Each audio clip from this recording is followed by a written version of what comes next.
السلام علیکم ورحمۃ اللہ وبرکاتہ، نحمدہ ونصلی علی رسولہ الکریم، اما بعد فاعوذ باللہ من الشیطان الرجیم، بسم اللہ الرحمن الرحیم، رب اشرح لی صدری ویسر لی امری واحلل عقدۃ من لسانی یفقہوا قولی۔ اور جب میرے بندے آپ سے میرے بارے میں سوال کریں تو کہہ دیجئے بے شک میں قریب ہوں، میں پکارنے والے کی پکار کا جواب دیتا ہوں جب وہ مجھے پکارے۔ تو ان کو چاہیے کہ وہ میرا حکم مانے اور مجھ پر ایمان رکھیں تاکہ وہ ہدایت پا جائیں۔ بلا شبہ یقیناً اللہ سبحانہ تعالی قریب ہے، اللہ تعالی ہماری پکار سنتا ہے، نہ صرف یہ کہ سنتا ہے بلکہ جواب بھی دیتا ہے، ہماری دعائیں قبول فرماتا ہے، لہٰذا ہمیں اس کو پکارتے رہنا چاہیے، دعائیں مانگتے رہنا چاہیے۔ دعا مانگنا افضل ترین عبادت ہے، دعا میں استعمال کیا ہوا وقت عبادت شمار ہوتا ہے، اور اگر ہم چاہتے ہیں کہ ہماری دعائیں قبول ہوں تو پھر ہمیں بھی اللہ تعالیٰ کے احکامات کو قبول کرنا چاہیے، اس کی باتیں بھی ماننی چاہیے، اور اللہ تعالیٰ پر ایمان رکھنا چاہیے، بھروسہ رکھنا چاہیے، اعتماد کرنا چاہیے کہ وہ ہماری دعاؤں کو رائے گاہ نہیں جانے دے گا بلکہ انہیں قبولیت کا شرف عطا کرے گا جیسا کہ اس کا وعدہ ہے، اور وہ اپنے وعدوں کے خلاف نہیں کرتا، اور اس طرح انسان صحیح راستہ پا جاتا ہے، زندگی کی مشکلات آسان ہو جاتی ہیں۔ سورۃ ہود میں اللہ تعالیٰ فرماتے ہیں فَاسْتَغْفِرُوهُ ثُمَّ تُوبُوا إِلَيْهِ إِنَّ رَبِّي قَرِيبٌ مُجِيبٌ۔ سو اس سے بخشش مانگو پھر اس کی طرف پلٹ آؤ، یقیناً میرا رب قریب ہے، قبول کرنے والا ہے۔ اگر ہم چاہتے ہیں کہ ہماری دعائیں قبول ہوں تو ہمیں ان چیزوں کو جو ہمارے اور دعاؤں کی قبولیت کے راستے میں حائل ہیں، یعنی ہماری اپنی غلطیاں، ہماری کوتاہیاں، ہماری خطائیں، ہمارے گناہ، ہماری نافرمانیاں، ان کو راستے سے ہٹانا چاہیے، ان سے توبہ بھی کرنی چاہیے، ان کو چھوڑ دینا چاہیے، اور ان کی بخشش کے لیے اللہ تعالیٰ سے دعا بھی کرنی چاہیے۔ فاستغفروہ ثم توبوا الیہ ان ربی قریب مجیب۔ رب تو دور نہیں، وہ تو قبول کرے گا، لیکن ہم بھی تو وہ کام کریں کہ جس سے ہماری دعائیں قبول ہو جائیں۔ دعاؤں کی قبولیت کے بارے میں ہم پڑھ رہے تھے کہ قبولیت بڑھ جاتی ہے جب ہم اللہ تعالیٰ کے سامنے اپنی حاجت پیش کرنے سے پہلے تسبیح کرتے ہیں، درود پڑھتے ہیں۔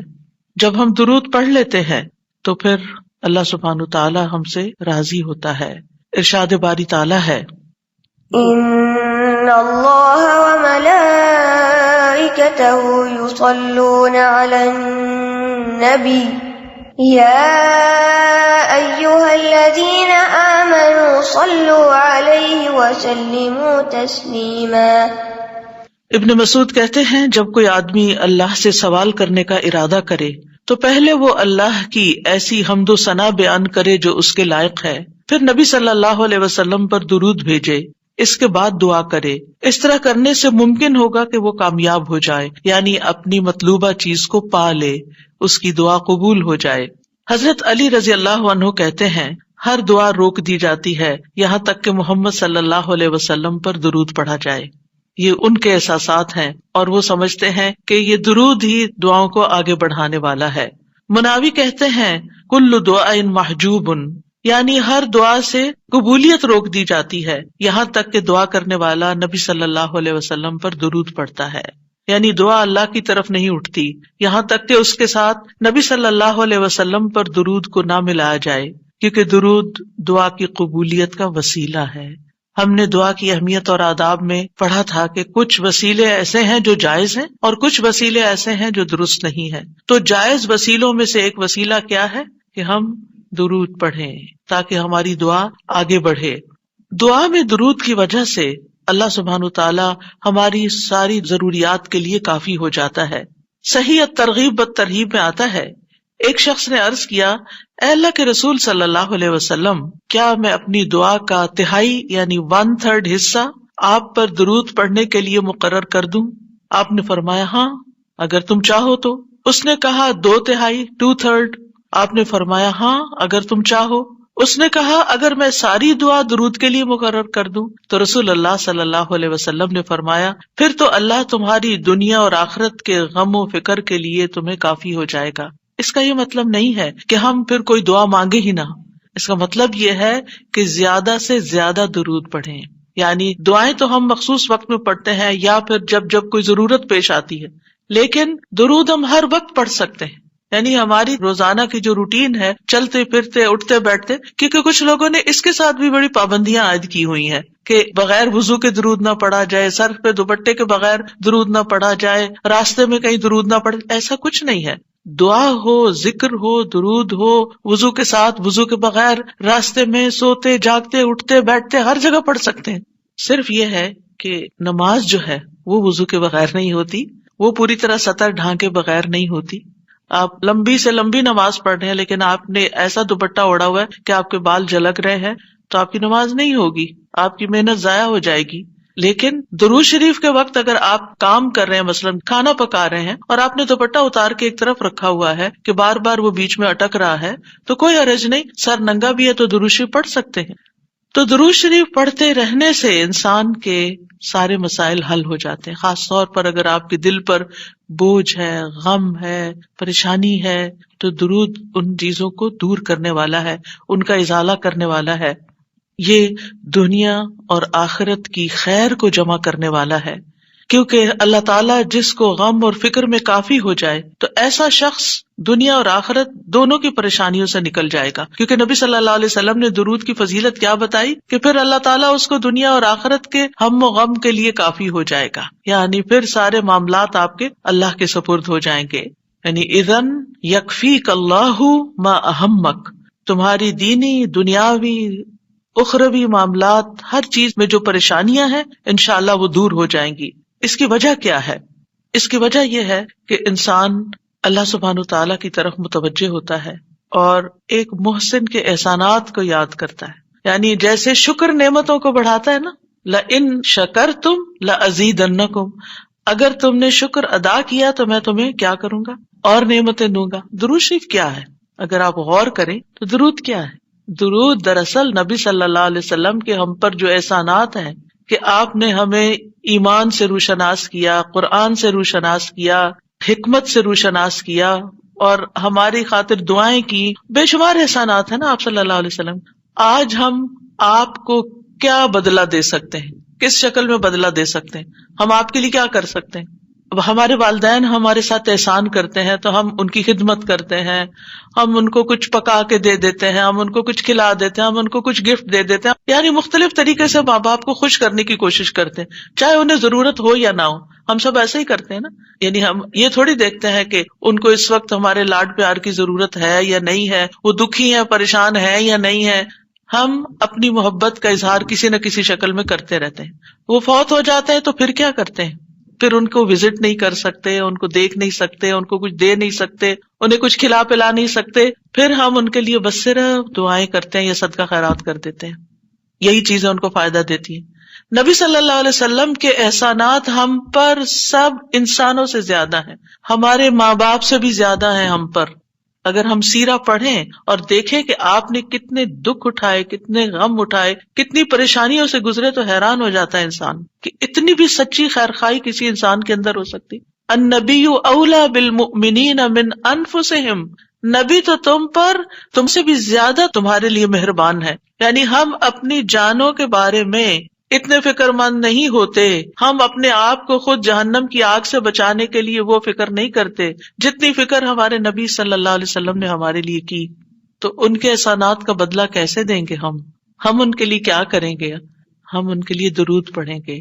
تو یہ درود کا پڑھنا، آپ کے احسانات کا بدلہ تو ہم کہاں سے دے سکتے ہیں، لیکن اس کے جواب میں ایک شکریہ ادا کرنے کا انداز ہے، ان کی مہربانیوں کو ایکنالج کرتے ہیں، کیونکہ جو شکر گزار انسان ہوتا ہے وہ دنیا میں بھی مطمئن ہوتا ہے، اس کی ایک فلفلمنٹ ہوتی ہے، اور پھر یہ ہے کہ اس کے آگے کے مرحلے بھی آسان ہوتے ہیں۔ وہ جس کے ساتھ بھی شکر گزاری کا معاملہ کرتا ہے، عام انسانوں کے ساتھ بھی، تو وہ ان کا محبوب بن جاتا ہے۔ تو جب ہم اللہ تعالیٰ کا شکر ادا کرتے ہیں تو کیا ہم اللہ کے محبوب نہیں ہوں گے؟ جب ہم رسول اللہ صلی اللہ علیہ وسلم کا شکریہ ادا کرتے ہیں، اور شکریہ ادا کرنا صرف زبان سے تھینک یو کہنا نہیں ہوتا، وہ مختلف طریقے سے کسی کو دعا دینا بھی، یعنی اگر ہم کسی کے احسان کا بدلہ صرف دعا کی شکل میں بھی دیتے ہیں تو یہ بھی شکریہ ادا کرنے کی بہت بڑی قسم ہے، اور پلٹ کر واپس تو اپنے اوپر ہی آتا ہے. یعنی جب شکر کسی کا ادا کرتے ہیں، جب کسی کے احسان مند ہوتے ہیں، ایک ہوتا ہے بس صرف تکلفاً رسماً ایک فیشن کے طور پہ ایک روٹین کے طور پر کسی کو تھینک یو بول دینا، نہیں، دل سے جینوئنلی دوسرے کا شکر گزار ہونا، یہ اس کے دل میں آپ کی محبت بڑھاتا ہے. اس میں آپ کی نیت یہ نہیں ہوتی کہ وہ مجھ سے محبت کرے، نہیں، آپ اس کو اکنالج کر رہے ہوتے ہیں، اس کا احسان مان رہے ہوتے ہیں، اور اللہ تعالیٰ اس کے دل میں آپ کی محبت ڈال دیتا ہے. اور جو ناشکرے انسان ہوتے ہیں، جو ناقدرے ہوتے ہیں، سب سے پہلے تو ہم اللہ ہی کے حق میں ناقدرے، وما قدر اللہ حق قدری، ہم نے اللہ کی قدر ہی نہیں کی جیسا قدر کرنے کا حق ہے. ہم نے نبی صلی اللہ علیہ وسلم کی قدر ہی نہیں کی جیسا کہ قدر کرنے کا حق ہے. تو ہماری یہ تسبیحات اور ہمارا یہ درود شریف اس قدر کی طرف بڑھنے کا ایک چھوٹا سا جسچر ہے کہ ہم واقعی اس بات کو مانتے ہیں کہ ان کے ہم پر احسانات تھے. لہٰذا جب ہم درود پڑھتے ہیں تو اس کا مطلب یہ ہے کہ ہم نے باقی چیزیں چھوڑی اور ہم آپ کا حق ادا کرنے کی طرف متوجہ ہو گئے. تو یہ چیز اللہ تعالیٰ کو کتنی پسند آتی ہوگی کہ یہ اپنے لیے کچھ نہیں مانگ رہا، اپنے لیے نہیں کچھ مانگ رہا، اپنی باتیں نہیں کر رہا، یہ اپنے غموں کو بھول کے، اپنے کاموں کو چھوڑ کے صرف نبی صلی اللہ علیہ وسلم پر درود بھیج رہا ہے، یعنی ان کا احسان مان کر ان کا شکریہ ادا کرتے ہوئے ان کے لیے دعا کر رہا ہے. نبی صلی اللہ علیہ وسلم اللہ تعالیٰ کے محبوب ہیں، سب سے بہترین بندے ہیں، سب سے بہترین نبی ہیں. اللہ تعالیٰ ان سے محبت کرتا ہے. اللہ تعالیٰ فرماتے ہیں قل ان کنتم تحبون اللہ فاتبعونی یحببکم اللہ، کہہ دیجیے اگر تم اللہ سے محبت کرتے ہو میری اتباع کرو، اللہ تم سے محبت کرے گا. تو نبی صلی اللہ علیہ وسلم کی اتباع ہو، آپ کی سنتوں پر عمل کرنا ہو، آپ پر درود پڑھنا ہو، یہ سب کس میں اضافہ کرتا ہے؟ اللہ کی محبت بندے کو ملتی ہے. یحببکم اللہ، اللہ تم سے محبت کرے گا، اور اللہ تعالیٰ جس سے محبت کرے پھر اس کی تو بات ہی کیا. سیجعل لہم الرحمن ودا، اس کے مسائل کیسے حل نہیں ہوں گے؟ اس کے مسائل ضرور حل ہوں گے، اس کے غم دور ہوں گے، اس کی پریشانیاں دور ہوں گی. لہٰذا جب ہم اس سٹیٹ میں آ جاتے ہیں تو پھر آپ دیکھیں کہ یہ درجہ اس سے بھی بڑھ جاتا ہے جو ہم اپنے لیے خود کچھ مانگ رہے ہوتے ہیں نا. کیونکہ جب آپ کو کسی سے محبت ہوتی ہے تو آپ اس کے لیے کچھ بھی کرنے کو تیار ہوتے ہیں. یہ تو انسان کا حال ہے، انسان کی محبت ہے نا. تو جس انسان سے اللہ کو محبت ہو پھر اس کے مسئلے کیسے حل نہیں ہوں گے؟ اللہ سبحانہ وتعالیٰ اس کے لیے بہترین چیزیں کیوں نہیں کریں گے؟ تو اس طرح یہ درود جو ہے وہ دعا سے بھی بازی لے جاتا ہے کہ انسان اللہ کی محبت حاصل کر لیتا ہے، اور اس کے نتیجے میں دعائیں قبول ہوتی ہیں اور اللہ تعالیٰ کی طرف سے رحمتیں آتی ہیں، درجے بلند ہوتے ہیں، گناہ معاف ہوتے ہیں. لیکن اس کا یہ مطلب ہرگز نہیں کہ آپ باقی دعائیں نہ مانگیں، کیونکہ خود نبی صلی اللہ علیہ وسلم نے ساری دعائیں مانگی ہیں. یہ جو ہم آپ کو جتنی بھی دعائیں سکھا رہے ہیں یہ مسنون دعائیں ہیں، ان کو دعا سمجھ کے پڑھیں اور اس کو ریپیٹڈلی پڑھیں، کیونکہ دعا میں تکرار بھی ضروری ہے. ہم آداب میں پڑھ چکے ہیں، اصرار ضروری ہے، تکرار ضروری ہے، افتقار ضروری ہے. تو اپنی محتاجی، اپنی عاجزی، اپنی ہمبلنس کو ظاہر کرتے ہوئے اللہ تعالیٰ سے مانگتے رہیں. تو درود جو ہے اس کے بارے میں جو قرآن مجید میں آتا ہے، آیت دوبارہ سنتے ہیں. ان اللہ وملائکتہ یصلون علی النبی یا ایہا الذین آمنوا صلوا علیہ وسلموا تسلیما. بے شک اللہ اور اس کے فرشتے نبی پر رحمت بھیجتے ہیں. اے لوگو جو ایمان لائے ہو تم بھی ان پر درود بھیجو اور خوب خوب سلام بھی بھیجتے رہا کرو. ان اللہ وملائکتہ یصلون علی النبی، اللہ سبحانہ وتعالی خود اور اس کے فرشتے نبی صلی اللہ علیہ وسلم پر درود بھیجتے ہیں. اللہ سبحانہ وتعالی درود بھیجتے ہیں، اس کا کیا مطلب ہے؟ یعنی اللہ سبحانہ وتعالی ملائے اعلیٰ میں، آسمانوں کی بلند مجلس میں اپنے بندے، اپنے نبی محمد صلی اللہ علیہ وسلم کی تعریف کرتے ہیں، ان کے بلند مرتبے اور ان کی بلند شان کی خبر دیتے ہیں. اللہ تعالیٰ ان کی خود تعریف کرتے ہیں، ثنا کرتے ہیں، آپ پر رحمتیں اور برکتیں نازل کرتے ہیں.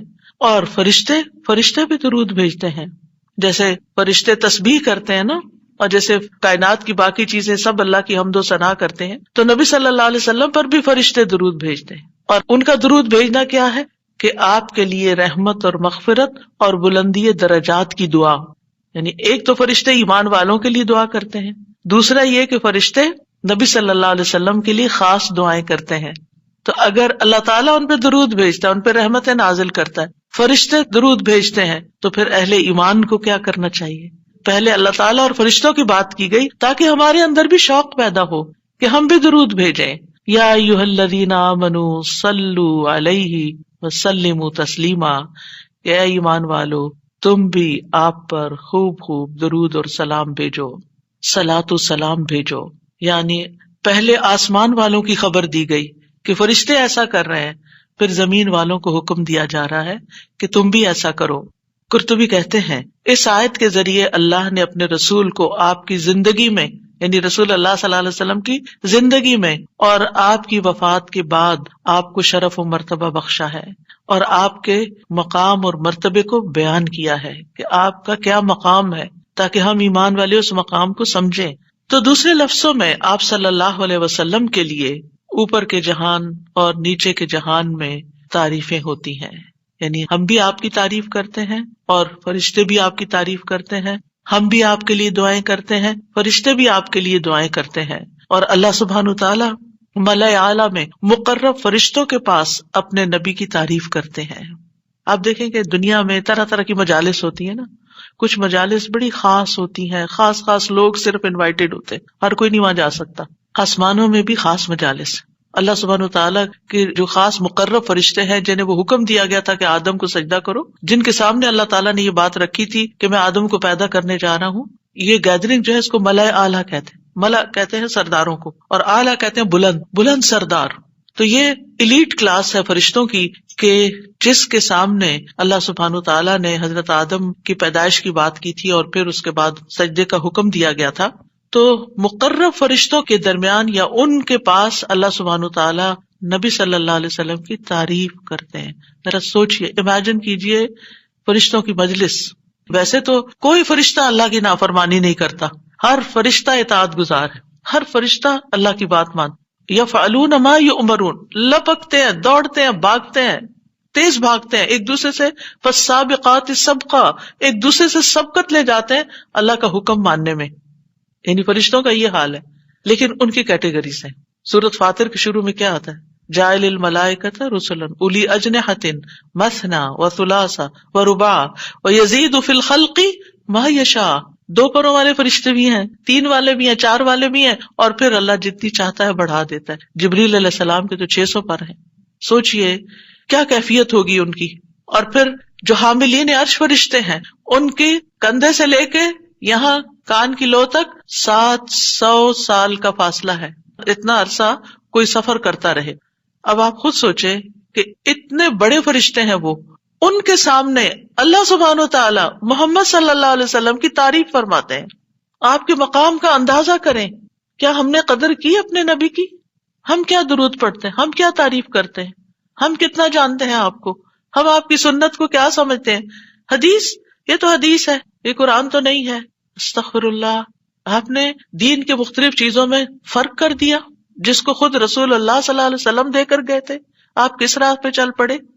تو آپ سوچئے کہ اللہ کے رسول صلی اللہ علیہ وسلم کی تعریف وہاں ہو رہی. راہ گزرتا بھی کوئی ہماری تعریف کر دے نا تو ہم ایسے بھول جاتے ہیں کہ بڑی چیز ہو گئے، ہم پتہ نہیں کیا بن گئے ہیں. اس کو بھی بہت کچھ سمجھتے ہیں. کبھی فیس بک پہ لگاتے ہیں یہ فلاں نے ہماری تعریف کی ہے، کبھی کچھ کرتے ہیں، کبھی کچھ کرتے ہیں. تعریف. آپ سوچئے پھر ہم کیا ہے اور محمد صلی اللہ علیہ وسلم کیا ہیں جن کی تعریف اللہ تعالیٰ کر رہے ہیں اور وہ فرشتوں کی مجلس میں کر رہے ہیں. اس تعریف کا کیا کہنا. تو ایسے پیغمبر پر، ایسے نبی پر کیا ہم درود نہیں بھیجیں گے؟ کیا ہم ان کے لیے دعائیں نہیں کریں گے؟ اللہ سبحانہ تعالیٰ سے ان کے لیے وسیلہ نہیں مانگیں گے؟ تو صلاۃ کا جو لفظ ہے، صلاۃ کا لفظ اس کے معنی میں رحمت بھی ہے، ذکر خیر بھی ہے، دعا بھی ہے. رحمت، ذکر خیر اور دعا. قاموس میں ہے الصلاۃ الدعاء والرحمت والاستغفار وحسن الثناء من اللہ عز وجل علی رسولہ صلی اللہ علیہ وسلم. صلاۃ سے مراد دعا، رحمت، استغفار اور اللہ عز وجل کی طرف سے اس کے رسول کی تعریف ہے. یعنی درود کا یہ مطلب ہے. یعنی اللہ تعالیٰ کی طرف سے صلاۃ بھیجنے کا مطلب کیا ہے کہ اللہ تعالیٰ آپ سے راضی ہیں اور آپ پر رحمت نازل کرتے ہیں. ٹھیک ہے. یعنی اللہ تعالیٰ آپ پر درود بھیجتے یعنی آپ پر رحمت نازل کرتے ہیں اور آپ سے راضی ہیں. ابن قیم کہتے ہیں نبی صلی اللہ علیہ وسلم پر اللہ کے صلات بھیجنے سے مراد اللہ سبحانہ تعالیٰ کا آپ کی تعریف کرنا ہے اور آپ کی دیکھ بھال کرنا ہے اور آپ کے شرف کو ظاہر کرنا ہے اور آپ کی فضیلت اور حرمت کو ثابت کرنا ہے. اور فرشتوں کے صلات بھیجنے کا مطلب کہ وہ دعا کے معنی میں ہے کہ وہ نبی صلی اللہ علیہ وسلم کے لیے دعا مانگتے ہیں. اور یہ بھی ممکن ہے کہ وہ اللہ سبحانہ تعالیٰ کے ساتھ مل کر نبی صلی اللہ علیہ وسلم کی تعریف کرتے ہیں کہ فرشتے بھی آپ کی تعریف کرتے ہیں. ابو عالیہ کہتے ہیں کہ معزز فرشتوں کا صلات بھیجنا ان کا دعا کرنا ہے نبی صلی اللہ علیہ وسلم کے لیے. ابن عباس کہتے ہیں یصلون کا مطلب ہے وہ برکت کی دعا کرتے ہیں. یہ سارے معنی میں اختلاف نہیں ہے، یہ مختلف طریقے سے صلات کے لفظ کو واضح کیا گیا، کیونکہ عام طور پر ہمیں لفظ درود کا بھی مطلب کوئی نہیں آتا ہوتا. یعنی کہ اگر کسی سے پوچھے درود کیا ہوتا ہے کچھ پتا نہیں، بس ہوتا ہے درود. تو عربی میں درود نہیں کہتے، یہ فارسی کا لفظ ہے. عربی میں صلات کہتے ہیں اور صلات میں یہ سارے معنی آ جاتے ہیں جو میں عرض کر رہی ہوں.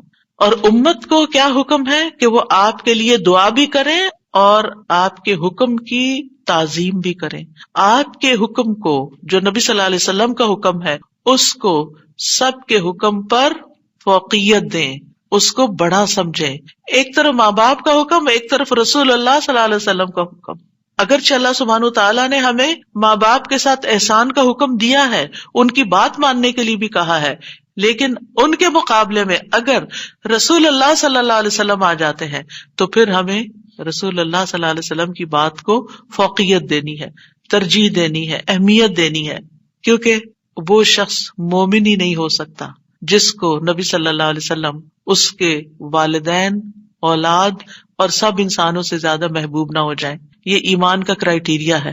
سارے انسانوں، چاہے کوئی کتنے بڑے بڑے اسکالرز ہوں، سائنٹسٹ ہوں، ریسرچرز ہوں، چاند پہ جانے والے لوگ ہوں، جو مرضی ہوں، جہاں رسول اللہ صلی اللہ علیہ وسلم کی بات آ گئی یہ بات سچی ہے.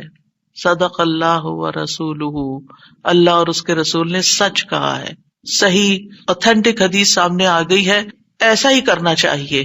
ریسرچز کہتی ہیں شہد نہ کھایا جائے کیونکہ اس میں بہت سویٹنس ہے. نہیں، قرآن کہتا ہے کہ شہد میں شفا ہے. نبی صلی اللہ علیہ وسلم نے تجربہ کروایا تھا ایک شخص کو، وہ شہد سے پہلے بیمار ہوا تھا اور پھر اسی سے ہی وہ ٹھیک ہوا تھا جس کا پیٹ خراب ہوا تھا. ہمارا یقین ہے اگر شہد خالص ہے، شہد شہد ہے، کچھ اور نہیں، تو پھر اسی میں ہی شفا ہے. یہ ہو نہیں سکتا کہ جو بات قرآن کہہ دے اور جو بات نبی صلی اللہ علیہ وسلم کہہ دے پھر اس میں کوئی شک باقی رہے. کوئی شک نہیں. ہمیں اس شک کو دل سے نکالنا ہے. دو چیزیں ایمان میں خلل ڈالتی ہیں، شبہات اینڈ شہوات. کیونکہ جب ہمارے اندر ڈاؤٹس آ جاتے ہیں نا کسی چیز کے بارے میں تو پھر ہمارا یقین اٹھ جاتا ہے، پھر ہمارا عمل کمزور ہو جاتا ہے. اور اسی طرح جب ہماری خواہشات آگے آ جاتی ہیں تو پھر ہم لیزی ہو جاتے ہیں، ہم اپنی مرضی پسند کے محبوب کام کرنے لگتے ہیں اور دوسرے کاموں کو پیچھے کر دیتے ہیں، چاہے وہ ہمارے لیے زیادہ فائدے کی کیوں نہ ہو. ابن قیم کہتے ہیں ہمارا آپ پر صلات بھیجنا یہ ہے کہ ہم اللہ تعالیٰ سے مطالبہ کرتے ہیں، ہم اللہ تعالیٰ سے دعا کرتے ہیں، اللہم، کہ اے اللہ ہمارے نبی کی اور بھی زیادہ تعریف کریں اور آپ کی فضیلت اور شرف کو ظاہر کریں اور آپ کی تکریم اور اپنی قربت کا آپ ان کے لیے اظہار کریں. یعنی اے اللہ تعالیٰ آپ ان کو اور زیادہ محبوب بنا لیں، اور زیادہ ان کو عزت دیں، اور زیادہ ان کے درجے بلند کریں. اور یہ سچے دل سے تو دعا اسی کی ہوگی نا جو نبی صلی اللہ علیہ وسلم سے محبت کرتا ہوگا اور آپ کی اہمیت کو جانتا ہوگا. ان لوگوں کا درود کیا درود ہوگا جو نبی صلی اللہ علیہ وسلم کو وہ عزت اور مقام دیتے ہی نہیں جو واقعی ان کا ہے. کیونکہ جب تک کسی سے محبت نہ ہو تو اس کے لیے اس درجے کی دعا بھی نہیں ہو سکتی. چاہے دن میں کوئی 10 دفعہ آپ سے کہنے میرے لیے دعا کرو، آپ کریں گے، لیکن اس پیار سے وہ دعا نہیں نکلے گی جس پیار سے وہ دعا نکلے گی جس سے آپ کے لیے محبت. وہ نہ بھی کہے تو آپ اس کے لیے دعائیں کرتے رہتے ہیں. اور پھر یہاں پر اس آیت میں صرف صلات کی بات نہیں بلکہ کیا فرمایا، وَسَلِّمُوا تَسْلِيمًا، سلموا، آپ کو سلام کا تحفہ بھی دیں. صرف صلات نہیں بلکہ سلام بھی کریں. تسلیم کا کیا مطلب ہے کہ آپ پر خیر و برکات نازل ہوں، آپ پر اللہ کی رحمتیں ہوں، سلامتیاں ہوں، اور آپ ہر طرح کی تکالیف اور آفتوں سے محفوظ رہیں، ہر طرح کے نقائص سے پاک رہیں. جب ہم کہتے ہیں نا اللہم صلی علی محمد، درود ویسے تو یوں پورا پڑھتے ہیں اللہم صلی وسلم علی نبینا محمد، تو اس کا مطلب کیا ہے کہ یا اللہ محمد صلی اللہ علیہ وسلم کے لیے آپ کی دعوت میں، یعنی آپ نے جو دعوت دی لوگوں کو اسلام کی طرف، آپ کی امت میں اور آپ کے ذکر خیر میں ہر طرح کی سلامتی لکھ دے، ہر طرح کے نقص سے سلامتی ہو جائے. اور اس طرح امت آپ کے لیے جتنی دعائیں کرتی جا رہی ہے، یعنی جب سے نبی صلی اللہ علیہ وسلم کے بارے میں یہ آیت اتری اور جب سے صحابہ کرام اور پھر تابعین، تبع تابعین اور امت کے باقی لوگ ان ساری صدیوں میں آپ کے لیے یہ دعا کر رہے ہیں، ان ساری دعاؤں کے اس درود کے نتیجے میں آپ کا مقام بلند ہوتا جا رہا ہے، ہوتا جا رہا ہے، ہوتا جا رہا ہے. آپ سوچئے کہ اللہ سبحانہ وتعالیٰ کتنا قدردان ہے. نبی صلی اللہ علیہ وسلم نے اپنی نبوت کی مختصر زندگی میں جو محنت کی سو کی، لیکن اس کا انعام اور صلہ کتنی خوبصورت شکل میں اللہ تعالیٰ دے رہا ہے کہ دنیا میں آپ کا نام بلند کر رہا ہے اور آپ کو بلندی عطا کر رہا ہے اور آپ کے لیے سب سے دعائیں کرنے کو کہہ رہا ہے. یعنی درود کیا ہے؟ نبی صلی اللہ علیہ وسلم کے لیے دعا، اور وہ دعائیں اللہ تعالیٰ قبول بھی کرتے جا رہے اور اس کے نتیجے میں نبی صلی اللہ علیہ وسلم کے درجات بلند ہوتے چلے جا رہے ہیں. تو سوچئے، جو سنت کی پیروی کرے گا، جو آپ کے مشن کو آگے لے کے بڑھے گا، جو اخلاص کے ساتھ اس رستے کو اپنائے گا، جو یہی کام کرے گا جو محمد صلی اللہ علیہ وسلم نے کیے، جو آپ کا پیروکار ہوگا، جو آپ کی سنت کا متبع ہوگا، جو آپ کے اس مشن یعنی دین کی تبلیغ کے کام کو آگے لے کر بڑھے گا، کیا اللہ تعالیٰ اس کو ایسے ہی چھوڑ دیں گے؟ کیا اللہ سبحانہ وتعالیٰ اس کی قدر نہیں کریں گے؟ ہم سب انسان کسی نہ کسی طرح دنیا میں بلندی چاہتے ہیں، کوئی ڈگری کے ذریعے، کوئی مال کے ذریعے، کوئی کسی ذریعے دوسروں سے آگے نکلنا چاہتا ہے، بلند مرتبہ ہونا چاہتا ہے. لیکن اس راستے کو چھوڑ دیتے ہیں کیونکہ اس راستے کو بظاہر یوں لگتا ہے کہ اس سے کیا ملے گا، ہمیں اس سے کون سی بلندی مل جائے گی.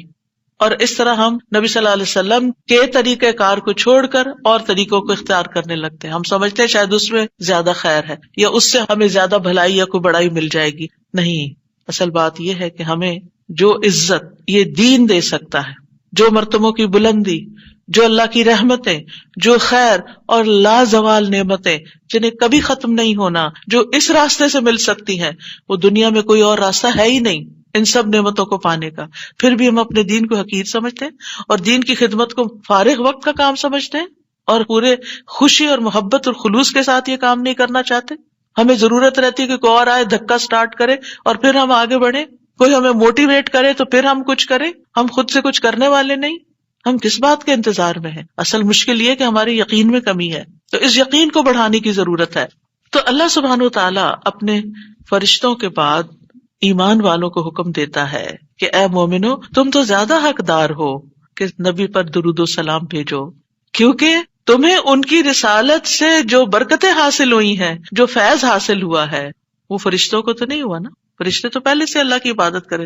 ہمیں عبادت کے طریقے کس نے سکھائے؟ محمد صلی اللہ علیہ وسلم نے سکھائے. آپ کی بدولت ہمیں یہ ساری نعمتیں ملی، تو ہمیں تو زیادہ پھر درود بھیجنا چاہیے.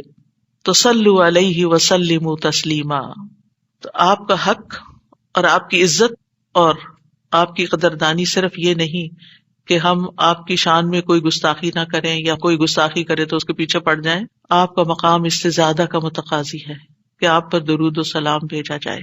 اور یہ قرآن سے بھی ثابت، اور یہ سنت سے بھی ثابت، اور یہ فرشتوں کا طریقہ بھی ثابت. اسی لیے آپ دیکھیں کہ نماز کے اندر درود پڑھنا واجب ہے. واجب ہے. اگر آپ نے اتحیات پڑھ کے سلام پھیر دیا، درود نہیں پڑھا، تو آپ کی نماز ناقص ہے. لیکن اگر مثلا آپ کو وضو ٹوٹ رہا ہے مثال کے طور پر، اور آپ سوچتے ہیں کہ اب اگر میں اس موقع پر میری نماز جاتی ہے تو میں کیا کروں گا، تو اگر آپ صرف اتنا بھی پڑھ دیتے ہیں نا، اللہم صلی وسلم علی نبینا محمد، اور سلام پھیر دیتے ہیں، نماز ہو جاتی ہے. تو یہ یعنی عام حالات میں بھی ہم درود پڑھ سکتے ہیں اور نماز میں تو پڑھنا ہی پڑھنا ہے. اور پھر اذان کے بعد اور مختلف مواقع پر انشاءاللہ دیکھتے ہیں. شیخ سعدی کہتے ہیں آپ صلی اللہ علیہ وسلم پر درود بھیجنا اللہ سبحانہ وتعالیٰ اور اس کے فرشتوں کی اقتداء ہے، اور جو حقوق ہم پہ عائد ہوتے ہیں اس کا بدلہ دینا بھی مقصود ہے. آپ کی محبت اور آپ کی تکریم کی علامت ہے. جو آپ سے جتنی محبت کرے گا اتنا ہی درود بھیجے گا. پھر یہ اجر و ثواب کے حصول کا ذریعہ بھی ہے. سبحان اللہ. یعنی جب کوئی انسان شکر گزار ہوتا ہے، قدردان ہوتا ہے، تو اللہ تعالیٰ اس کی کیسی قدردانی کرتے ہیں. درود ہم آپ پر پڑھتے ہیں، ثواب ہمیں مل رہا ہوتا ہے. کوئی احسان نہیں ہے کسی پر، آپ کو بھی ساتھ ہی فائدہ ہو گیا. اور پھر یہ ایمان کی علامت ہے، کیونکہ جو آپ سے محبت نہیں کرتا اس کا ایمان مکمل نہیں. اور پھر آپ کی توقیر جس کا حکم اللہ تعالیٰ نے دیا اس کی علامت بھی ہے، لِتُؤْمِنُوا بِاللَّهِ وَرَسُولِهِ وَتُعَزِّرُوهُ وَتُوَقِّرُوهُ وَتُسَبِّحُوهُ بُكْرَةً وَأَصِيلًا، تاکہ تم اللہ اور اس کے رسول پر ایمان لاؤ اور اس کی مدد کرو اور اس کی تعظیم کرو اور دن کے شروع اور آخر میں تسبیح کرو۔ نبی صلی اللہ علیہ وسلم کی امت پر جو احسانات ہیں ان کا تھوڑا سا ذکر کرنا اس لیے ضروری ہے تاکہ یاد تازہ ہو جائے کہ آپ کے ذریعے ہمیں کیا کیا فیض ملا۔ سب سے بڑی بات یہ کہ وہ ہمارے بارے میں بڑے رحیم و شفیق تھے۔ لَقَدْ جَاءَكُمْ رَسُولٌ مِّنْ أَنفُسِكُمْ عَزِيزٌ عَلَيْهِ مَا عَنِتُّمْ حَرِيصٌ عَلَيْكُمْ بِالْمُؤْمِنِينَ رَءُوفٌ رَحِيمٌ۔ لوگوں تمہارے پاس تمہیں میں سے ایک رسول آیا ہے، اگر تمہیں کوئی تکلیف پہنچے تو اسے گراں گزرتی، اس کو تکلیف ہوتی ہے۔ کیا ہمارے اندر بھی دوسروں کے لیے ایسے احساسات ہیں کہ کسی کو تکلیف پہنچے تو ہمیں تکلیف ہو جائے؟ نبی صلی اللہ علیہ وسلم کو ایمان والوں کی تکلیف سے تکلیف پہنچتی تھی۔ وہ تمہاری فلاح کا حریص ہے۔ ہم ہیں لوگوں کی فلاح کے حریص کہ ان کو ہدایت ہو جائے، یہ دین کی طرف آ جائیں۔ مومنوں پر نہایت مہربان اور رحم کرنے والا ہے۔ یہ ہیں ہمارے رسول جن کی گواہی اللہ تعالیٰ نے دی کہ ان کے اندر کے جذبات لوگوں کے لیے کیا ہیں اور ان کا مشن کیا اور وہ چاہتے کیا ہیں آپ کے لیے، اور وہ کتنے شفیق اور مہربان ہے۔ یعنی ایک دائی کی بنیادی صفت ہونی چاہیے کہ وہ دوسروں سے محبت کرنے والا ہو، دوسروں کی خیر کرنے والا ہو۔ ہم بعض اوقات دین کا کام کرتے ہوئے اتنے پروفیشنل ہو جاتے ہیں کہ ہماری ٹون بھی بڑی اسپارٹ ہو جاتی ہے اور ہمارا انداز بھی بڑا تحکمانہ ہو جاتا ہے۔ ہم سمجھتے ہیں کہ ہم صحیح معنی میں خدمت کر رہے ہیں، نہیں، کہیں ایسا نہ ہو کہ اس کی وجہ سے لوگ دین سے ہی دور ہو جائیں۔ نبی صلی اللہ علیہ وسلم کا یہ طریقہ نہیں تھا۔ اللہ کی قسم، ہم جتنے سنت کے زیادہ قریب ہوں گے اتنے ہی زیادہ ہم دین کو فائدہ پہنچانے والے ہوں گے، اور جتنے سنتوں سے دور ہو جائیں گے اور آپ کے طریقے سے دور ہو جائیں گے، آپ سے بھی اتنے ہی دور ہو جائیں گے اور دین کو بھی اتنا ہی نقصان پھر دیں گے۔ نبی صلی اللہ علیہ وسلم مومنوں پر ان کی جانوں سے بھی زیادہ قریب ہیں۔ النبی اولیٰ بالمؤمنین من انفسہم وازواجہ امہاتہم، یہ نبی مومنوں پر ان کی جانوں سے زیادہ حق رکھنے والا ہے اور اس کی بیویاں ان کی مائیں ہیں۔ نبی صلی اللہ علیہ وسلم نے فرمایا، دنیا میں کوئی مومن ایسا نہیں جس سے میرا دنیا اور آخرت میں سب سے زیادہ قریب کا رشتہ نہ ہو۔ اگر چاہتے ہو تو یہ آیت پڑھ لو، یعنی صرف اس دور کے لوگوں کے لیے نہیں تھے آپ قریب، بلکہ ہمارے لیے بھی ہیں۔ فرمایا یہ آیت پڑھ لو، النبی اولیٰ بالمؤمنین من انفسہم، نبی مومنوں پر ان کی جانوں سے بھی زیادہ قریب ہیں، لہٰذا جو کوئی مومن مر جائے اور مال چھوڑ جائے تو وہ اس کے خاندان کو ملے گا، اس کے وہ وارث ہوں گے، اور جو قرض یا عیال چھوڑ جائے وہ میرے پاس آئے، میں اس کا بندوبست کروں گا۔ آج کوئی حکمران، کوئی لیڈر ایسا ہے جو یہ کہے کہ تمہارا کوئی فوت ہو جائے، جو وہ چھوڑے وہ سب تمہارا، لیکن اگر کوئی تمہاری ضرورت ہے تو میرے پاس آ جاؤ؟ ایسی خیرخواہی محمد صلی اللہ علیہ وسلم کے اندر تھی اپنے ساتھیوں کے لیے۔ آپ امت کے لیے روتے تھے۔ نبی صلی اللہ علیہ وسلم نے ابراہیم علیہ السلام کے بارے میں یہ آیت پڑھی، رب انہن اضللن کثیرا من الناس فمن تبعنی فانہ منی، کہ اے میرے رب ان بتوں نے بہت سے لوگوں کو گمراہ کر دیا ہے، تو جو میری پیروی کرے وہ مجھ سے ہوگا۔ اور یہ آیت جس میں عیسیٰ علیہ السلام کہتے ہیں ان تعذبہم فانہم عبادک وان تغفر لہم فانک انت العزیز الحکیم، اے اللہ اگر تو انہیں عذاب دے، یعنی جو میرے پیروکار ہیں، تو تیرے بندے ہیں دے دے، اور اگر تو بخش دے تو بے شک تو عزیز الحکیم ہے۔ نبی صلی اللہ علیہ وسلم نے کیا فرمایا؟ ابراہیم علیہ السلام نے کہا بس وہ میرے ہیں جو میری پیروی کریں۔ عیسیٰ علیہ السلام نے کہا تیرے بندے ہیں، تو چاہے تو سزا دے دے۔ نبی صلی اللہ علیہ وسلم کو دیکھیے، پھر آپ نے یہ دو آیتیں پڑھ کے اپنے ہاتھ اٹھائے اور فرمایا اے اللہ میری امت میری امت، امتی امتی، اور آپ رونے لگ گئے۔ یہ آپ کے دل میں امت کے لیے پیار تھا، امت کے دل میں محمد صلی اللہ علیہ وسلم کے لیے کیا محبت ہے۔ تو اللہ عز و جل نے فرمایا اے جبریل جاؤ محمد کے پاس، حالانکہ تیرا رب خوب جانتا ہے، اور ان سے پوچھو کہ کیوں رو رہے ہیں۔ جبریل علیہ السلام آپ کی خدمت میں آئے اور آپ سے رونے کی وجہ پوچھی، تو رسول اللہ صلی اللہ علیہ وسلم نے انہیں بتا دیا کہ میں اپنی امت کے لیے رو رہا ہوں، حالانکہ اللہ سب سے زیادہ جاننے والا ہے۔ تو اللہ تعالیٰ نے فرمایا اے جبریل محمد کی طرف جاؤ اور ان سے کہہ دو کہ ہم آپ کو آپ کی امت کے بارے میں ضرور راضی کر دیں گے اور ہم آپ کو غمگین نہیں کریں گے۔ اتنے حریص تھے وہ ہماری نجات کے اور ہماری فلاح کے، تو کیا وہ والدین سے بھی زیادہ پھر مہربان نہیں ہم پر؟ ہمارے ماں باپ ہماری دنیا کا غم کرتے ہیں، ہماری دنیا کی فکریں کرتے ہیں، ان کو کھانا کہاں سے ملے گا، ان کے فلاں چیز کا کیا ہوگا، فلاں چیز کا کیا ہوگا۔ نبی صلی اللہ علیہ وسلم ہماری دنیا کے تو پیچھے ہو گیا نا کہ جس کا عیال ہو قرض دار ہو میرے پاس آ جائے، لیکن ہماری آخرت کی فکر کرتے ہیں کہ میری امت کی بخشش ہوگی کہ نہیں ہوگی۔ ایک دفعہ کوئی لا الہ الا اللہ محمد الرسول اللہ کہہ کر اس دین میں داخل ہو جاتا ہے تو پھر محمد صلی اللہ علیہ وسلم اس کے لیے مہربان ہو جاتے ہیں، اس کے لیے غمگین ہو جاتے ہیں کہ اس کی بخشش ہو جائے. آپ ہر نماز میں امت کے لیے دعائیں کرتے تھے، ہر نماز میں. حضرت عائشہ کہتی ہیں میں نے رسول اللہ صلی اللہ علیہ وسلم کو خوش طبیعت دیکھ کر کہا اے اللہ کے رسول میرے لیے اللہ تعالیٰ سے دعا کریں. آپ نے فرمایا اللہم اغفر لعائشہ ما تقدم من ذنبها وما تأخر وما اسرت وما اعلنت. اے اللہ عائشہ کے سب گناہ بخش دے، جو اس نے پہلے کیے، جو بعد میں کیے، جو چھپا کے کیے، جو اعلانیہ کیے. خوشی سے حضرت عائشہ نے ہنسنا شروع کر دیا، یہاں تک کہ ہنستے ہنستے ان کا سر رسول اللہ صلی اللہ علیہ وسلم کی گود میں جا پڑا. آپ نے پوچھا کیا تمہیں میری دعا نے خوش کر دیا؟ انہوں نے کہا بھلا مجھے کیا ہے کہ آپ کی دعا خوش نہ کرے، آپ کی دعا سے ہی خوش ہوئی ہوں. آپ نے فرمایا اللہ کی قسم میں ہر نماز میں اپنی امت کے لیے یہ دعا کرتا ہوں. یہ احسانات ہیں آپ کے ہم پر، اور آپ نے اپنی مقبول ترین دعا جو تھی اپنی امت کے لیے محفوظ کر لی. نبی صلی اللہ علیہ وسلم نے فرمایا مجھ سے کہا گیا آپ مانگیں، کیونکہ ہر نبی نے مانگا ہے، ہر نبی کو ایک مقبول دعا دی گئی ہے کہ جو اللہ تعالیٰ ضرور قبول کرے گا. لیکن میں نے اپنا سوال قیامت کے دن کے لیے مؤخر کر دیا، ڈیلے کر دیا، وہاں جا کے مانگوں گا اور وہ تمہارے لیے ہوگا اور لا الہ الا اللہ کی گواہی دینے والے ہر شخص کے لیے ہوگا. ہمیں اگر اللہ تعالیٰ کی طرف سے یہ پیغام آئے کہ کوئی ایک دعا مانگ لو وہ ضرور قبول ہوگی، تو ہم تو جھٹ سے اپنے لیے کوئی دنیا کی دعا مانگ لیں گے جو جلد ختم بھی ہو جانے والی. اس سے آپ کی حکمت کا اندازہ لگائیں اور ہمارے لیے آپ کی محبت کا اندازہ کریں. آپ کی وجہ سے امت کو شفاعت ملے گی.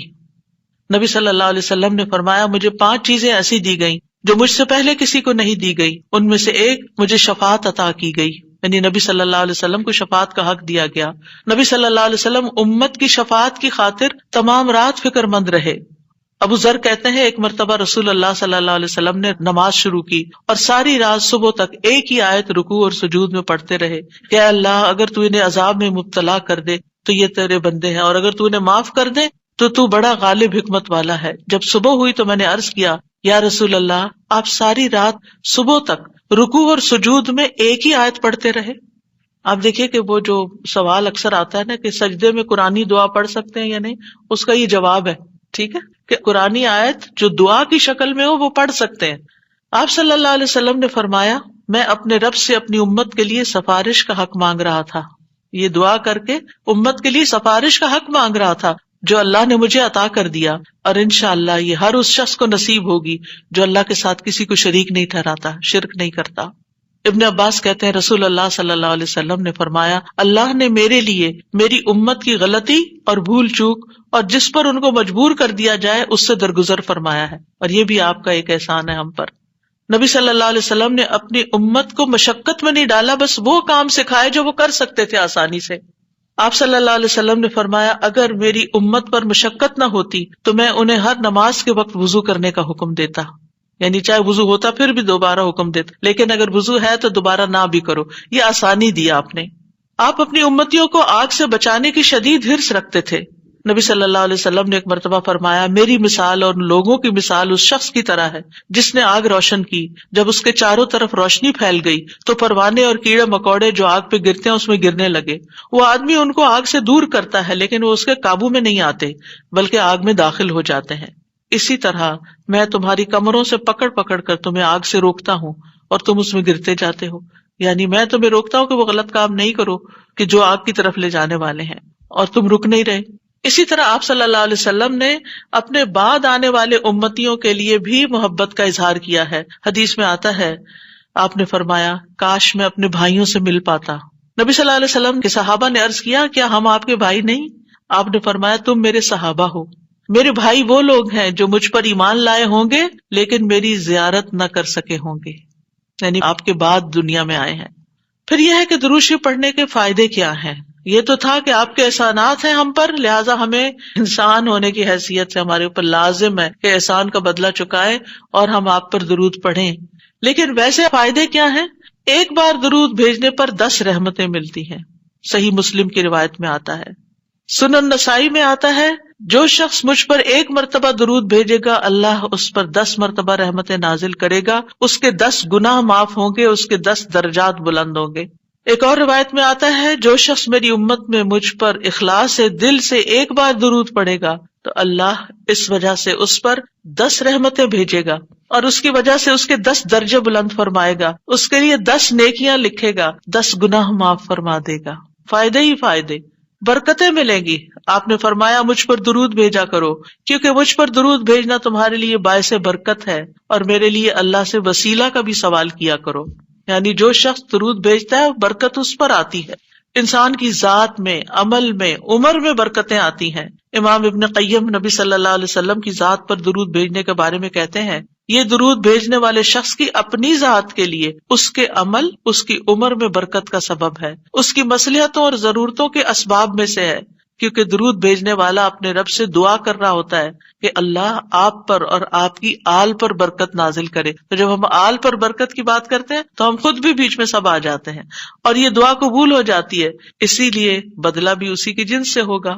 ابن حجر کہتے ہیں کہ طاعون اور دیگر بڑی بڑی وبائی بیماریوں میں سب سے بڑھ کر ان کو دور کرنے والی چیزوں میں سے نبی صلی اللہ علیہ وسلم پر کثرت سے درود بھیجنا ہے۔ پینڈیمک میں، کووڈ-19 میں ہمیں سب سے زیادہ درود پڑھنا ہے، درود پڑھتے رہیں، کثرت سے پڑھتے رہیں، یہ وبائی امراض دور ہو جائیں گی۔ ابن الجوزی کہتے ہیں جب اللہ اپنے بندے کے ساتھ خیر کا ارادہ کرتا ہے تو وہ اسے محمد صلی اللہ علیہ وسلم پر درود بھیجنے کی توفیق دے دیتا ہے، کیونکہ پھر خیر اسی پر واپس آنی ہے نا، تو اب توفیق ہو گئی تو خیر و برکت کے دروازے کھل گئے۔ ایک فرشتے کے ذریعے آپ تک درود پہنچایا بھی جاتا ہے۔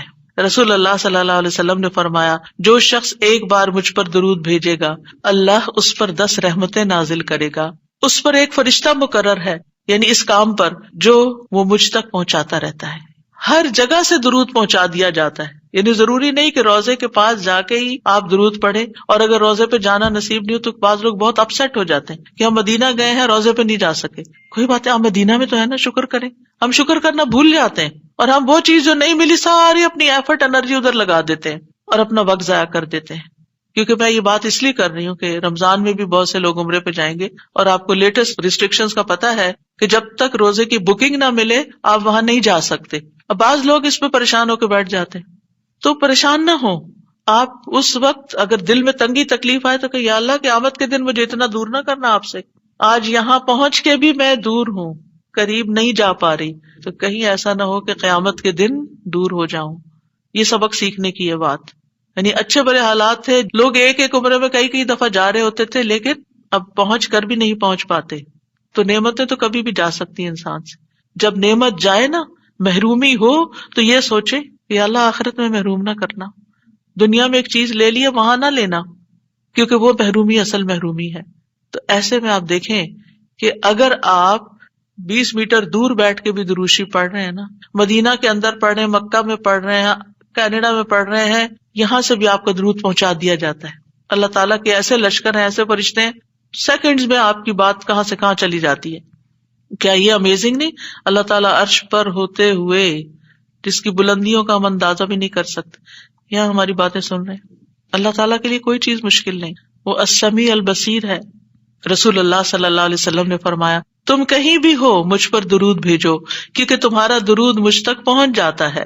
پھر یہ کہ نبی صلی اللہ علیہ وسلم کی سفارش کے مستحق ہو جاتے ہیں وہ جو آپ پر درود بھیجتے ہیں۔ آپ نے فرمایا جو میرے اوپر درود بھیجتا ہے یا میرے لیے وسیلہ مانگتا ہے، قیامت کے دن اس کے لیے میری شفاعت ثابت ہو جائے گی۔ یہ وسیلہ وہ خاص مقام ہے ایک جنت میں جو صرف ایک شخص کو ملے گا، اور وہ آپ صلی اللہ علیہ وسلم کے لیے ہم مانگتے ہیں کہ وہ سب سے اعلیٰ ترین مقام ہمارے نبی محمد صلی اللہ علیہ وسلم کو ملے۔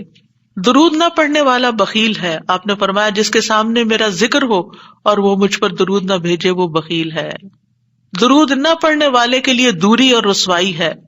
مالک بن حویرث کہتے ہیں رسول اللہ صلی اللہ علیہ وسلم ممبر پر چڑھے، جب پہلی سیڑھی پر چڑھے تو فرمایا آمین، پھر دوسری پر چڑھے تو فرمایا آمین، پھر تیسری پر چڑھے تو فرمایا آمین، پھر فرمایا میرے پاس جبریل آئے اور فرمایا اے محمد جس نے رمضان کا مہینہ پایا پھر اس کی بخشش نہ ہو سکی تو اللہ اس کو اپنی رحمت سے دور کر دے۔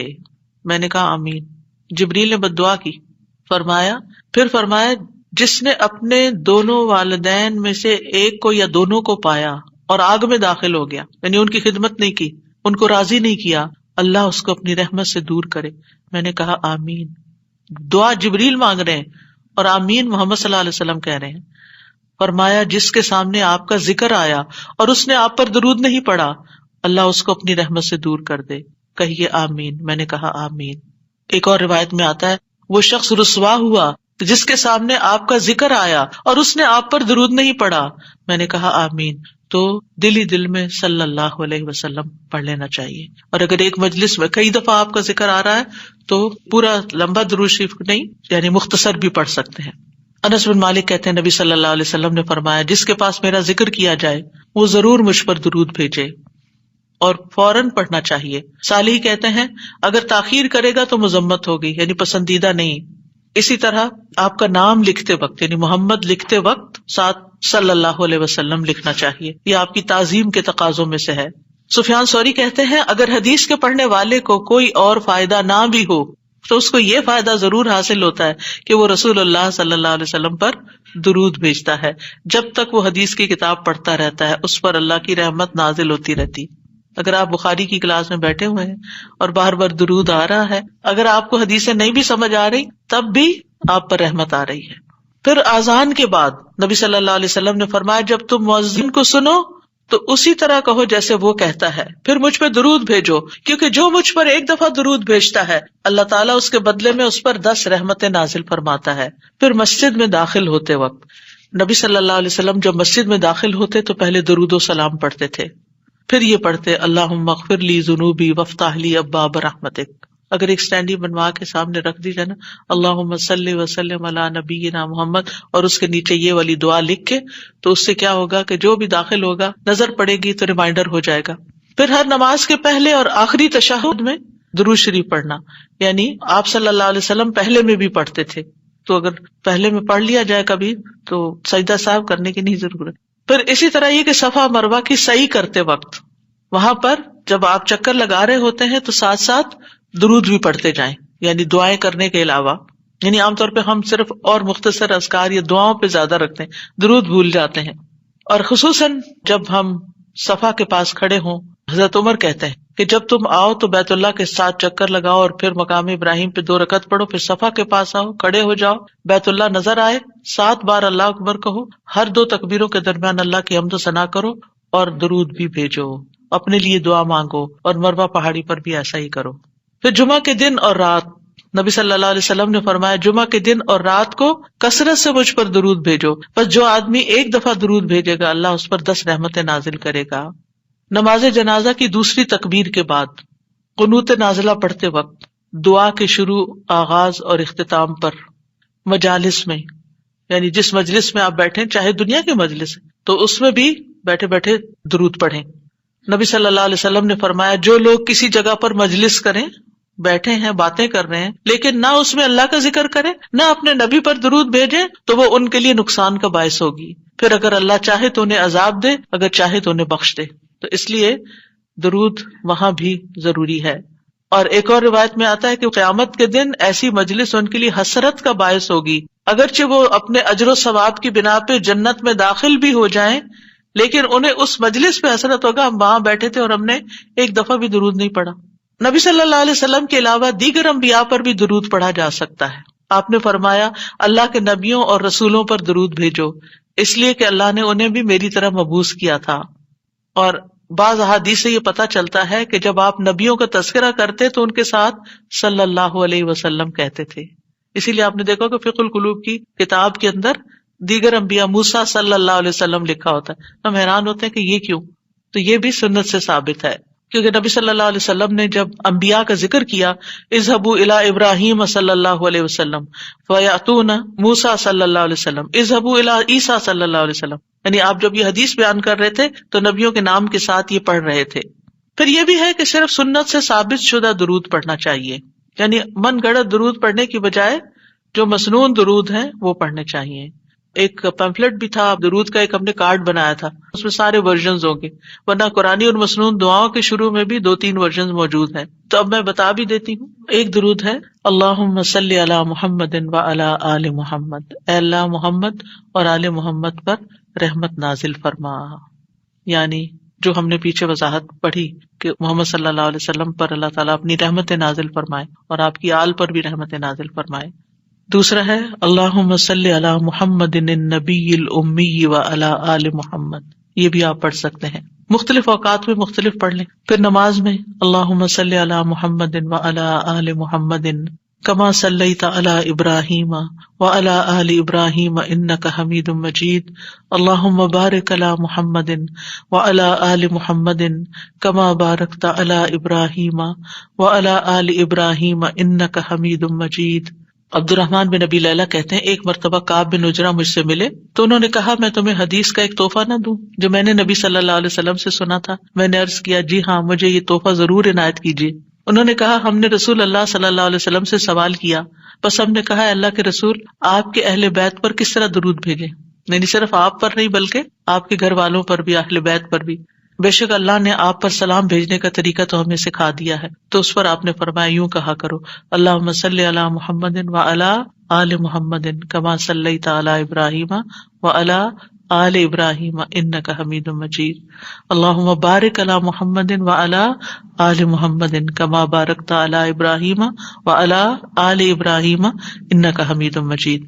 اور پھر یہ ہے کہ رحمت کے علاوہ یہاں برکت کی دعا بھی الگ طور پر کی گئی ہے. ٹھیک ہے, صلاۃ میں ویسے شامل ہے لیکن یہاں الگ طور پر برکت کی بات کی. اور انک حمید مجید اللہ سبحانہ تعالیٰ کی تعریف بیان کی گئی ہے. اسی طرح ایک اور درود ہے اللہم صلی علی محمد وازواجہ وذریتہ کما صلیت علی ابراہیم وبارک علی محمد وازواجہ وذریتہ کما بارکت علی آل ابراہیم انک حمید مجید. تو سوال یہ پیدا ہوتا ہے کہ آپ کی ازواج اور ذریت پر کیوں درود بھیجے, ان کے لیے کیوں دعا کرے, کیونکہ وہ آپ کے اس مشن میں آپ کے ساتھ ہی تھے. آپ دیکھیں کہ بعض پیغمبروں کی بیویاں ان کے ساتھ نہیں تھی لیکن حضرت ابراہیم کے حضرت ہاجرہ کا کردار آپ سب کو معلوم ہے, کتنی قربانیاں کی انہوں نے, کہ کس طرح اللہ کے حکم کے اوپر ابراہیم علیہ السلام نے جب ان کو ایک صحرا میں چھوڑا تو انہوں نے کوئی شکایت ہی نہیں کی, اسے ایکسپٹ کر لیا, خوشی خوشی ایکسپٹ کیا. اور پھر حضرت سارہ بھی اسی طرح, لیکن حضرت نوح علیہ السلام اور حضرت لوط علیہ السلام کی بیویوں نے ساتھ نہیں دیا. تو نبی صلی اللہ علیہ وسلم کی ازواج نے آپ کا ساتھ دیا, اور خاص طور پر حضرت عائشہ رضی اللہ تعالیٰ عنہ نے کس طرح آپ کے علم کو آگے نصف صدی تک لوگوں کو پہنچایا جو علم کسی اور کے پاس نہیں تھا. اور اسی طرح پھر حضرت فاطمہ اور پھر حضرت فاطمہ کی اولاد, یہ سارے آپ کے خیر میں شریک تھے, یعنی جو آپ کا مشن تھا اس میں آپ کے شریک تھے. اور ویسے بھی آپ دیکھیں کہ گھر والے جو ہوتے ہیں وہ بھی اس خیر میں حصہ پاتے ہیں, یعنی اولاد کو ماں باپ کی نیکیوں میں سے ایک حصہ مل جاتا ہے, ان کی وجہ سے ان کو دنیا میں اور آخرت دونوں میں فائدے ہوتے ہیں. تو اللہ سبحانہ تعالیٰ سے دعا ہے کہ اللہ تعالیٰ ہمیں نبی صلی اللہ علیہ وسلم کے مقام کو پہچاننے والا بنائے, ہمیں آپ سے سچی محبت عطا فرمائے, اور ہمیں صحیح معنوں میں درود شریف پڑھنے کا حق ادا کرنے کی توفیق دے, اور ہم کبھی بھی درود شریف پڑھتے ہوئے نہ تھکیں. اللہم صلی وسلم وبارک علی محمد اللہم صلی وسلم وبارک علی محمد اللہم صلی وسلم وبارک علی محمد اللہم صلی وسلم وبارک علی محمد اللہم صلی وسلم وبارک علی محمد اللہم صلی وسلم وبارک علی محمد اللہم صلی وسلم وبارک علی محمد. وآخر دعوانا ان الحمد للہ رب العالمین. درود شریف کے بارے میں جو چیزیں آپ نے سیکھی اگر ان کو شیئر کرنا چاہیں تو موسٹ ویلکم. السلام علیکم. استاذہ ایک سوال ہے, جیسے ہم نے پڑھا کہ باقی سارے انبیاء کے نام لیتے ہوئے بھی درود پڑھنا چاہیے, تو ہم یوزلی علیہ السلام کہتے ہیں, جیسے موسیٰ علیہ السلام اور ابراہیم علیہ السلام, تو کیا وہ ہم درود و سلام کی ایک حصے کو لے لیتے ہیں پھر سلام پڑھ دیتے ہیں, تو پھر ہم علیہ السلام تو ٹھیک ہے, صلی اللہ علیہ وآلہ وسلم زیادہ بہتر, یعنی کہ علماء نے پھر اس کو نبی صلی اللہ علیہ وسلم کے لیے عمومی طور پر خاص کر دیا. لیکن اگر کوئی کسی اور پیغمبر کے لیے بھی صلی اللہ علیہ وسلم کہے تو ہمیں اعتراض نہیں ہونا چاہیے, حیران نہیں ہونا چاہیے نا کبھی وہ, بلکہ کچھ نریشنز میں تو جبرائیل کے اوپر بھی صلی اللہ علیہ وسلم بالکل پڑھا جا رہا ہے. جی. تو اور دوسرا مجھے یہ پوچھنا تھا کہ جیسے ہم نبی صلی اللہ علیہ وسلم کا نام لکھتے ہیں تو اس پہ جو ہم صاد لکھ دیتے ہیں تو وہ کافی ہوتا ہے صلی اللہ علیہ وآلہ وسلم؟ اشارے کے طور پر کافی ہے, لیکن بہتر یہ کہ پورا لکھا جائے. جی. اور خاص طور پر آپ دیکھیے جب نام لکھا جائے آپ کا نا, محمد لفظ لکھا جائے, اس وقت لازماً صلی اللہ علیہ وسلم لکھے. ٹھیک ہے. جو مجھے اچھی بات لگی ہے کہ اگر ہم نے اپنی محبت نبی کریم صلی اللہ علیہ وسلم کے ساتھ چیک کرنی ہے تو اپنا درود چیک کریں کہ ہم کتنا. جی ہاں, اگر ہم یہ دیکھنا چاہتے ہیں کہ ہمیں واقعی نبی صلی اللہ علیہ وسلم سے کتنی محبت ہے تو پھر یہ دیکھنا چاہیے کہ ہمارے روزانہ کے اوراد میں اور روزانہ کی دعاؤں میں درود کا کتنا حصہ ہے. سر جی میں یہ سوچ رہی تھی کہ ہم اپنی دعاؤں کی قبولیت کے لیے کتنے وسیلے ڈھونڈتے رہتے ہیں، اور یہ کتنا آسان اور جائز وسیلہ ہے. حضرت علی کا قول بھی ہے کہ ہر دعا روک دی جاتی ہے جب تک کہ درود نہ پڑھا جائے. بالکل. دعا مانگنے میں جتنا ہم وقت لگاتے ہیں وہ بھی ہماری عبادت ہے، جی. کیونکہ عموماً ہم نماز پڑھنے میں، قرآن پڑھنے میں تو اتنا ٹائم لگاتے ہیں، لیکن دعا مانگ میں ہم بہت جلدی کرتے ہیں. تو اگر ہم وہ ٹائم یہ سوچ کے کہ ہم عبادت کر رہے ہیں تو وہ بھی ہمارا اس میں کاؤنٹ ہوگا. بالکل. اور ایک چیز استاد جی کہ جب ہم درود پڑھتے ہیں تو آمین جو ہے وہ کہنا چاہیے یا نہیں؟ کیونکہ بعضوں کو درود پڑھنے کے بعد آمین کہتے ہیں. نہیں، کوئی ایسی چیز تو نہیں آئی. ویسے بھی عمومی طور پر ہم ہر دعا کے بعد آمین کہتے ہیں، تو اس طرح کہہ دیں تو کوئی بات نہیں، لیکن اس کو اس کا حصہ نہ بنائیں. جیسے سورۃ فاتحہ کے بعد آمین کہتے ہیں لازمی طور پر. آپ نے جو بتایا تھا آپ صلی اللہ علیہ وسلم کے احسانات، تو ہم نے کبھی اس پر غور ہی نہیں کیا. اس میں ایک خاص مجھ کو یہی ابراہیم علیہ السلام نے جیسے کہا، پھر عیسیٰ علیہ السلام نے کہا، اور پھر آپ نے ہاتھ اٹھا کر امتیوں کے لیے دعا کی، تو اس کی محبت کو ہم قدر ہی نہیں کرتے. بالکل. ہم نے کبھی احساس ہی نہیں کیا کہ انہوں نے ہمارے لیے کتنی تکلیفیں اٹھائی اور کتنی دعائیں کی، اور ہمارے ہدایت کے کتنے حریص تھے وہ. سر جی میں بھی یہ سوچ رہی تھی کہ ہم یہ بھول جاتے ہیں کہ کیا کچھ ہمارے نبی نے ہمارے لیے کیا، اور پھر ہم کچھ نہیں ان کے لیے اور کر سکتے سوائے اس کے کہ ہم ان کے اوپر درود بھیجیں اور ان کو خوش کریں کہ ہم آپ کو یاد کرتے ہیں، آپ ہمارے دلوں میں ہیں، ہم آپ کی سنت کی پیروی کرتے ہیں. سو یہ بات مجھے بہت اچھی لگی کہ ہمیں کچھ کرنے کو مل گیا ایکچولی. بالکل.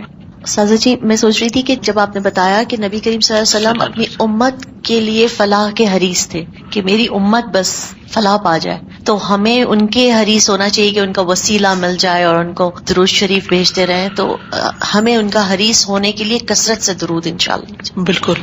ویسے بھی یہ ہمارے ایمان کا حصہ ہے. ہمارا ایمان مکمل نہیں ہوتا جب تک ہم نبی صلی اللہ علیہ وسلم سے محبت نہ کریں، اور محبت ہمیشہ اظہار مانگتی ہے. یعنی آپ یہ نہیں کہہ سکتے میرے دل میں فلاں کی محبت ہے اور بس کافی ہے نا، دل میں بتانے کی کیا ضرورت ہے؟ کیا واقعی ایسے نہیں؟ ایک شخص نبی صلی اللہ علیہ وسلم کے پاس ہے اور کہنے لگا کہ مجھے فلاں سے محبت ہے. تو آپ نے اس سے پوچھا کہ کیا تم نے اس کو بتایا؟ اس نے کہا نہیں. فرمایا جاؤ اس کو بتاؤ. تو اگر آپ کو کسی انسان سے محبت ہے، اپنے بچوں سے محبت ہے، پیرنٹ سے محبت ہے، تو اس کا اظہار کرنا چاہیے کسی طریقے سے، چاہے زبان حال سے یا زبان قال سے. قال کا مطلب ہوتا ہے کہہ کے، اور حال کا مطلب ہوتا ہے کہ اپنے جسچر، اپنے ایکشن، اپنے عمل، اپنے معاملے، اپنے رویے کے ساتھ کہ ظاہر ہو وہ محبت. تو اگر ہمیں نبی صلی اللہ علیہ وسلم سے محبت ہے تو پھر وہ کس چیز سے ظاہر ہو رہی ہے؟